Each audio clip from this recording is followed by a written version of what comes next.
It was a lot of money, I can tell you. And I'm like, oh no.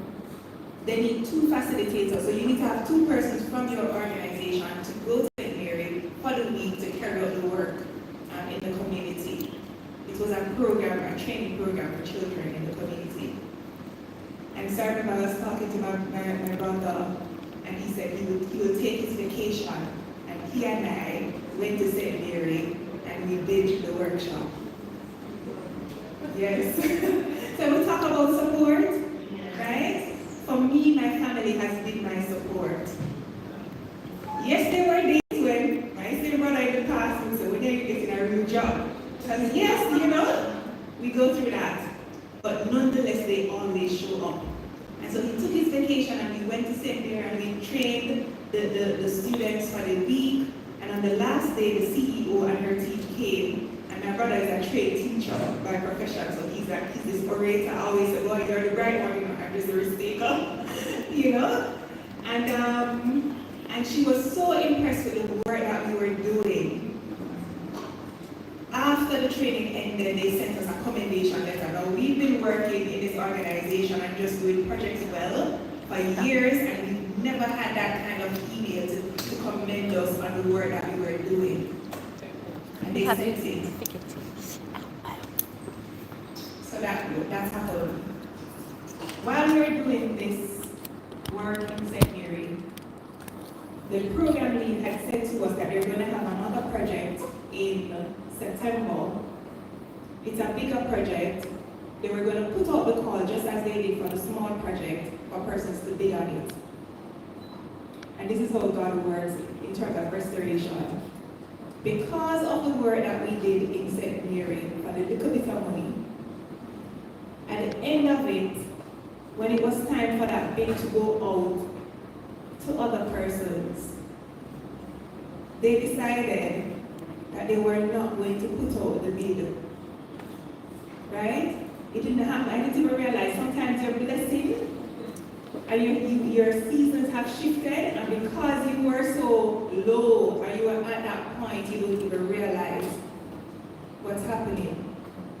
And that's exactly what happened to me. I remember I got a call one day and he said, Lanissia, are you going to work with us? Because they would have sent me an email, but I thought it was an email inviting me to bid. And I looked at the deadline and I said, all right, you know, we last minute, unfortunately, sometimes we just looking at the deadline, we'll get to it. And I remember one day he said, we're in a meeting and I just wanted to know that you're going to work with us. I said, yes, I'll send you the bid soon. Right? And I didn't even understand. Another day I was at home and the person called and they said, oh, somebody else is calling to check on the same bid that we told you about. And I wanted to know if you're going to like subcontract this other company to help you. I said, no. So I went to my computer and I opened the email and I read the email. You know what the email said? You were selected to carry out this contract. We are not putting this out to the public. We have selected you with sole source to your company to carry out the contract. This contract was 15 times the price of the contract that was made. Right? So do not underestimate the small beginnings, the obedience, right? Sometimes it's not about the money, but the relationships that you build. Right? So let me wrap up with this part now, because when I talk about restoration and just building resilience, remember, you know, that team is here for my brother at his full-time job. He's just volunteers part-time. I got 2 volunteers, and then in fact, before we even got the contract, I was aware of the contract. The Lord has said to me, right? And some of you will say, you know, it just come in your mind or your intuition, whatever it is, right? But he's talking to you. And he said, just put out a call for the positions that you need. This is before we got any contract. Put out a call for the position that you need. And so, I'm not a designer, but I went on Canva. Anybody uses Canva? Right?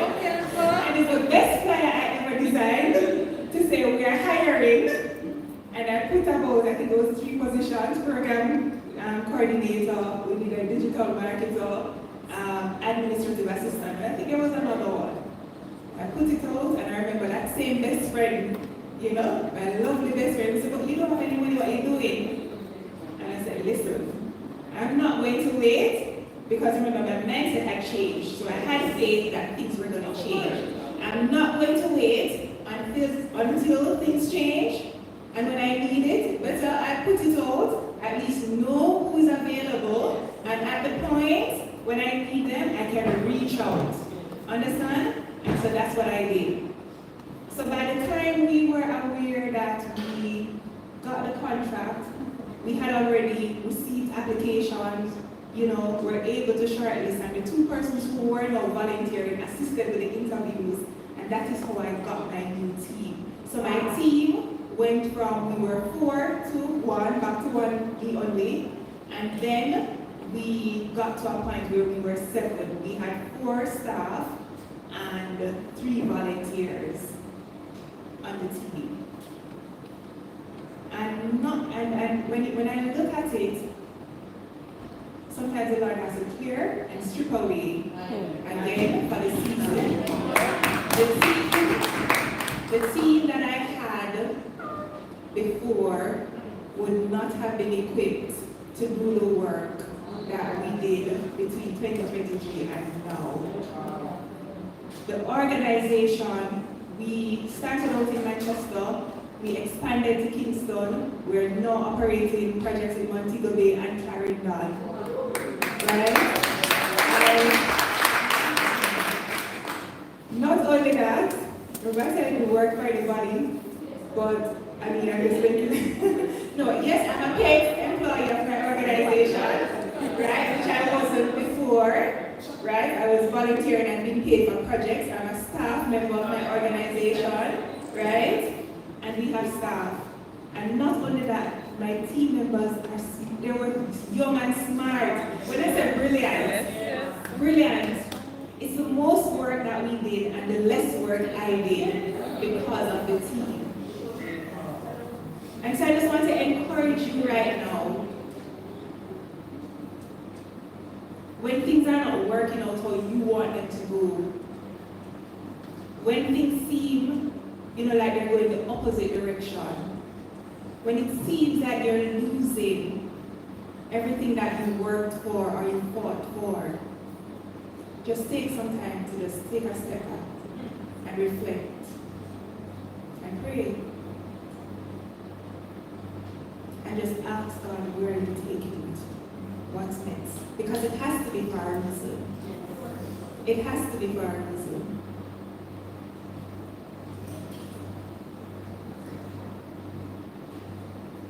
You cannot enter into your new season with the old baggage.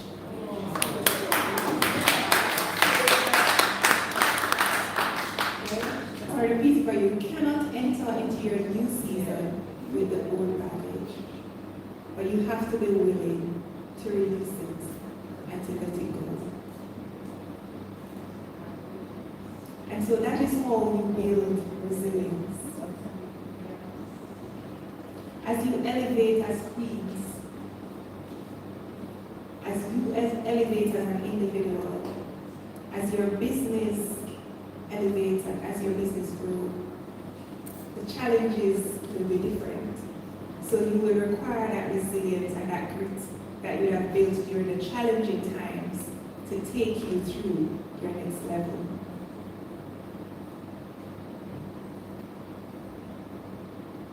And so as I wrap up, I just want to encourage you, don't give up on yourself.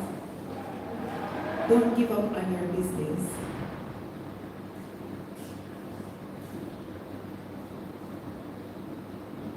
Take the time that you need. Use the skills that you have. Sometimes you're required to think creatively, think outside the box, try new things. Don't be afraid to be different. Don't be afraid to stand out. And standing out does not necessarily mean being the loudest in the room. You can stand out quietly just by doing what you're supposed to do and operating with excellence. The conference that we had in June was on June 2nd, and the exquisite event by Shaggy did the balloon garland for the event. And you know the balloon garlands are lovely. Up to today, the 2 columns are still in my apartment from June to the balloons are there. That is excellence.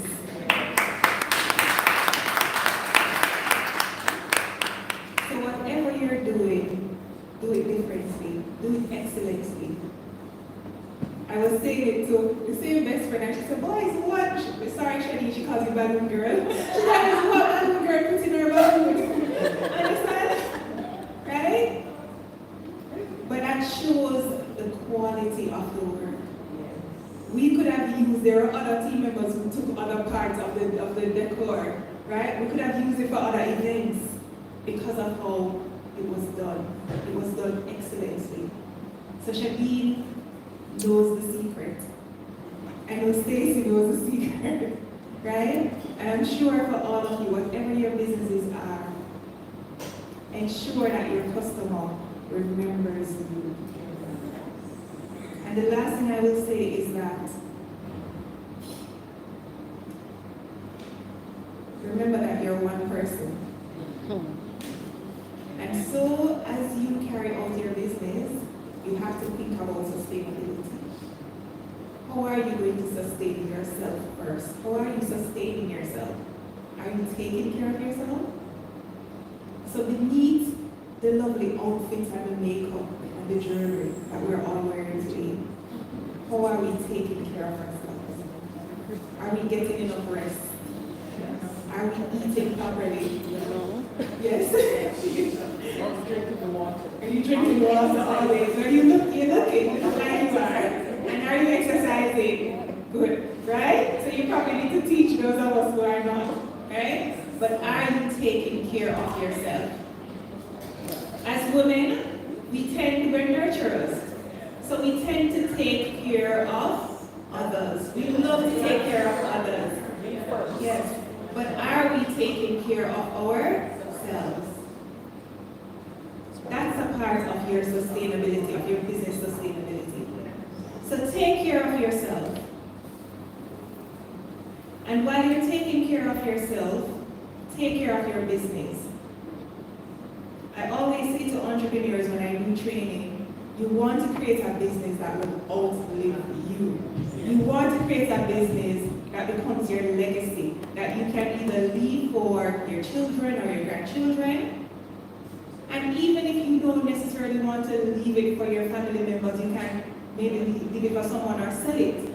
Understand? But you want to create a business that does not require your presence every day. You can take a vacation and the business is not closed. You can take a sick day or a wellness day and the business is still in operation. So while you're operating, think sustainably. Hire that team member. If your business does not have the cash right now to hire the team member, HEART, there are institutions like HEART, universities. We got some of our interns from NCU years ago for projects. We didn't have to pay them, right? Because they're paid, the HEART trainees are paid by them. So get other persons who you can use in the business. Train them. Do not be afraid to share the knowledge and to trade. Don't be afraid to share what you know. It's better for you to have the best staff or the best employee who represents your brand and your business well because you've trained them, than to have somebody who was not trained and destroys the reputation of your business, even if that person goes. So train persons. Don't be afraid of hiring or working with persons who are smarter than you. That is what will allow you as the entrepreneur to be able to step back.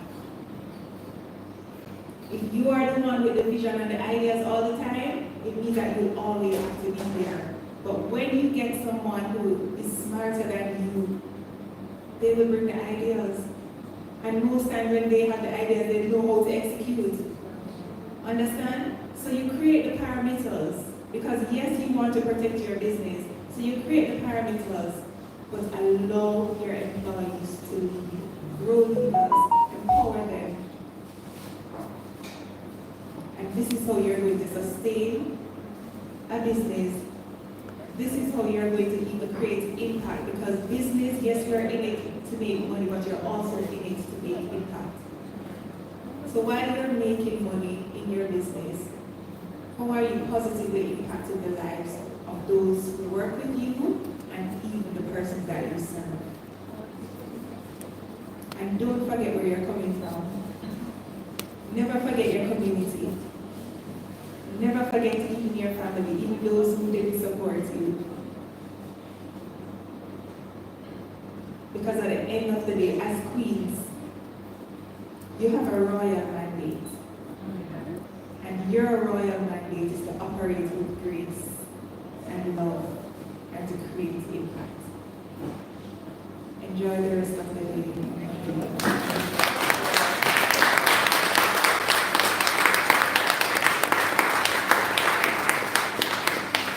We needed to hear everything.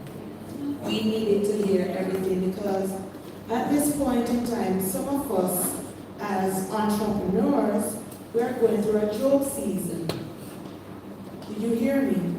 We are going through a Job season. And who was Job? Who was Job? He was deemed as an upright man of God, God's favorite.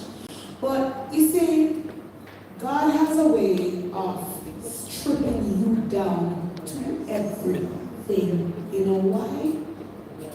Because